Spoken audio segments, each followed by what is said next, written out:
مناظر اہل سنت شیخ طریقت حضرت علامہ الحاج شاہ مفتی محمد انفاس الحسن صاحب قبلہ دامت برکاتہم العالیہ والقدسیہ نے تحریک دعوت انسانیت قائم فرمائی.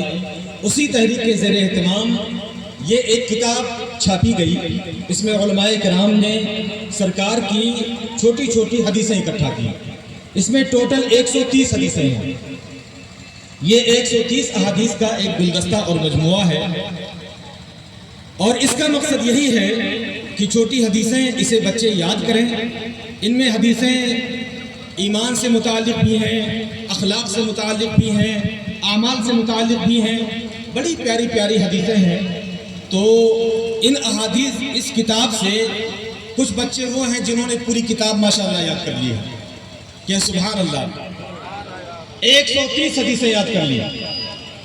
کچھ ہیں جنہوں نے 100 حدیثیں یاد کی، کچھ ہیں جنہوں نے 90 یاد کی.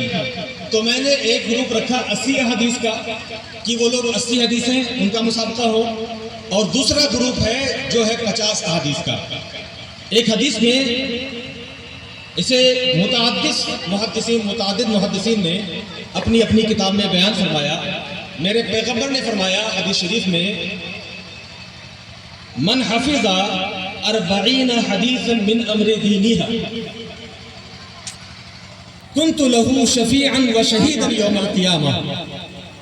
اور ایک روایت کے مطابق اس میں ہے یعد من الفقہاء والعلماء یوم القیامہ.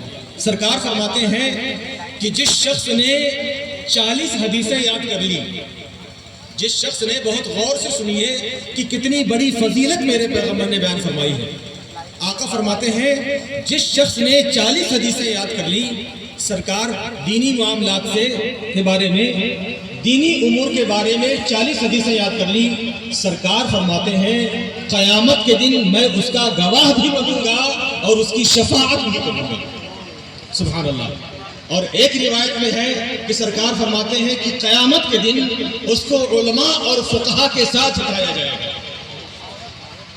قیامت کے میدان میں جس نے 40 حدیثیں یاد کی، اللہ تبارک و تعالیٰ اسے علماء اور فقہا کے ساتھ میں اٹھائے گا. تو بہت بڑی فضیلت ہے. چھوٹے بچے ہیں، انہوں نے حدیثیں یاد کی ہیں، اور آپ یہاں پر آئے ہیں. ابھی انشاءاللہ تعالیٰ ایک ایک کر کے یہ آئیں گے. اور یہ جو مسابقہ ہوگا، پہلے ان کو بلایا جائے گا اور ان سے یہ ڈبہ رکھا ہے. اس میں حدیثوں کو ایک ایک حدیث ایک ایک پرچی کے اندر ہے، اور اس کو موڑ کر کے رکھ دیا گیا ہے. اب اس میں سے حضرت نکالیں گے. کوئی اندازہ نہیں ہے کہ یہ حدیث نمبر 1 نکلے گی یا حدیث نمبر 50 نکلے گی یا حدیث نمبر 80 نکلے گی. ایک حدیث نکلے گی اور اس کے بعد میں حدیث نمبر بتایا جائے گا اور اس کی سرخی بتائی جائے گی. اور بیک پہ جو ہوں گے تو وہ اس حدیث کو پڑھیں گے اور اس کا ترجمہ بتائیں گے. پہلے مرحلے میں سب سے 5 حدیثیں پوچھی جائیں گی. اس کے بعد میں 10 حدیثیں پوچھی جائیں گی. اور اس کے بعد میں جب تک کہ وہ بھول نہیں جائیں گے تب تک ان سے حدیث پوچھی جائے گی. اس میں جتنے شرکت کرنے والے ہیں ان سب کو انشاءاللہ تبارک و تعالی کچھ کتابیں پیش کی جائیں گی. ایک کتاب شرعی مجالس ہے جو حضور مفتی انفاس الحسن صاحب قبلہ کی تصنیف ہے، جس کی قیمت 150 روپے ہے.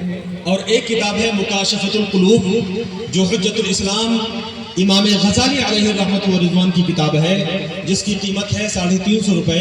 انشاءاللہ تبارک و تعالی یہ 2 کتابیں سارے شرکت کرنے والوں کو دی جائیں گی. اور جو بچے 1-2 نمبر پہ آئیں گے ان کو انشاءاللہ 1-8 کتابیں اور پیش کی جائیں گی.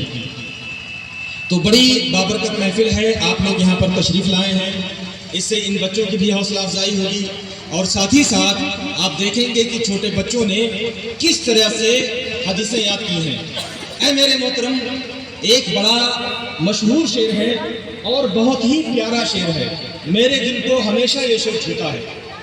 شاعر کہتا ہے کچھ نہیں ہوتا اندھیروں کو برا کہنے سے، کچھ نہیں ہوتا اندھیروں کو برا کہنے سے، اپنے حصے کا دیا خود ہی جلانا. ہم زمانے کو کوستے رہیں، پیروں کو کوستے رہیں، علماء کو کوستے رہیں، اماموں کو کوستے رہیں، قوم کو کوستے رہیں کہ قوم یہاں جا رہی ہے، علماء یہ کر رہے ہیں تو فلاں یہ کر رہے ہیں. اس سے کچھ نہیں ہوگا. اندھیرے کو برا بھلا کہنے سے کچھ نہیں ہوگا، اپنے حصے کا دیا خود ہی جلانا ہوگا، آپ کو خود روشنی کا انتظام کرنا ہوگا، اور معاشرے کو کیسے بہتر کیا جائے اس کا بندوبست خود کرنا پڑے گا۔ جب میں مصر پہنچا اپنی تعلیم مکمل کرنے کی غرض سے، تو وہاں کا ماحول یہ رہتا ہے کہ جب نئے بچے پہنچتے ہیں تو وہاں جو پہلے سے پرانے بچے ہیں وہ ان کو اپنے کمرے میں ٹھہراتے ہیں، انہی کے اپنے کمرے میں ٹھہراتے ہیں، وہی کھانا کھلاتے ہیں، مہمان نوازی کرتے ہیں وہ، کیونکہ وہاں پہ جو کارروائی ہوتی ہے وہ بڑا لمبا ٹائم لے لیتی ہے، کوئی آفس کہیں ہے، کوئی آفس کہیں ہے، وہاں کا چکر وہاں کا چکر، 15-20 دن اسی میں چلا جاتا ہے۔ تو ایک صاحب کے یہاں ہم ٹھہرے ہوئے تھے، اس کے بعد جب وہ کارروائی مکمل ہو جاتی ہے اور جب روم وغیرہ مل جاتا ہے تو پھر جو پرانے ساتھی ہوتے ہیں وہ ان کو ان کے کمرے میں شفٹ کرواتے ہیں، تو پھر سامان وغیرہ سارا کچھ جا کر کے بازار سے خریدوا کے لاتے ہیں۔ تو ہمارے ایک ساتھی تھے مولانا محمود صاحب جو مراد آباد کے تھے، وہ ہم کو بازار لے کر کے گئے، العباسیہ کر کے ایک مارکیٹ تھا، وہاں سے کچھ برتن اور کچھ دیگر سامان ضروریات خریدوانے کے لیے۔ جب وہاں پہ ہم پہنچے تو چونکہ مولانا محمود صاحب یہ پرانے تھے، عربی بول لیتے تھے، سمجھ لیتے تھے، انہوں نے دکان والے سے بات چیت کرنی شروع کی۔ تو وہ دکان والا جو برتن بیچ رہا ہے، اور جب اس نے بات چیت شروع کی تو دوران گفتگو قرآن کریم کی 2-3 آیتیں اس نے پیش کر دی۔ مصر کا ماحول یہ ہے کہ ایک سبزی والا ہے جو ٹھیلا لگائے ہے، اور آپ اس سے جائیے سبزی خریدنے کے لیے، 2-3 حدیثیں وہ آپ کو سنا دے گا۔ ایک کلچر وہاں پر تیار ہو گیا ہے، سرکار کی پیاری حدیث کا ایک کلچر تیار ہو گیا ہے، قرآن کا ایک کلچر تیار ہو گیا ہے کہ اب وہاں پہ آدمی کو حدیثیں یاد ہیں۔ بات چیت شروع ہوئی، دھوکے کے بارے میں بات چیت شروع ہوئی، اس نے فٹ سے سنا دیا، پیغمبر فرماتے ہیں من غشنا فلیس منا، لا يدخل الجنت خب، 1-2 حدیثیں وہ سنا دے گا۔ الحمدللہ اگر اللہ تبارک و تعالیٰ نے جو یہ سلسلہ شروع ہوا ہے اس میں اس کو پائیداری عطا فرمائی، تو یہ بچے جو آج بچے ہیں کل جب یہ بڑے ہوں گے تو جو حدیثیں یہ یاد کر رہے ہیں، یہ حدیثیں انشاءاللہ جب ان کے گفتگو میں بھی استعمال ہونا شروع ہوں گی تو معاشرے پہ اس کا ایک بہت اچھا اثر پڑے گا۔ اللہ تبارک و تعالیٰ ان کو حوصلہ عطا فرمائے۔